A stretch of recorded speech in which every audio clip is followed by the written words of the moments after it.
Hi friends, బాగున్నారా? అందరు బాగున్నారా? నేను పువ్వులు తెచ్చాను, చాలా పువ్వులు తెచ్చాను. ఈరోజు మార్కెట్కి వెళ్ళాను, చాలా పువ్వులు మిరిగిపోయినాయి, అమ్మాను. మల్లెపూలు తెచ్చాను, గులాబీ పువ్వులు తెచ్చాను, రకరకాల పువ్వులు తెచ్చాను.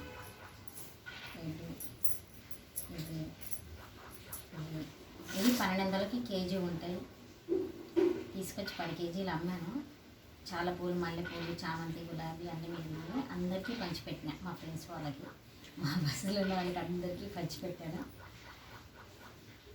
సాయిబాబాకి ఒక పువ్వు పెట్టినా చాలా బాగుంటుంది. ఇష్టమైన పువ్వు సాయిబాబాకి గులాబీ అంటే. అందరికీ పంచిపెట్టాను.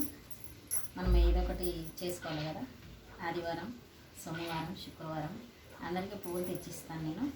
ఈ కొన్ని మిగిలినాయి అనుకో, అందరికీ పంచిపెట్టేస్తాను. ఇక నేను ఏం దగ్గర చేసుకుని పంచిపెట్టాలంటారు. ఎటు పంచిపెట్టినా కూడా ఎవరికి ఎన్ని పూలు ఇచ్చినా ఎటు తిరిగి అయితే దేవుని దగ్గరికే వెళ్తాయి కదా.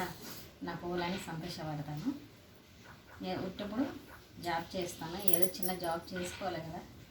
మాకు పెద్ద జాబ్లు అయితే లేవు, ఏదో ఒక చిన్న చిన్న పనులు చేసుకుని పిల్లల్ని చదివించుకుంటాము, ఏదో ఒకటి అవుతుంది కదా. అట్లనే చిన్న చిన్న పనులు చేసుకొని కష్టపడుతున్నాము. పువ్వులు అమ్ముకోవడము, బయట పని చేసుకోవడము ఇలా ఉంటుంది. మరి ఇంత పట్టుకొని పెట్టి. Boy friends.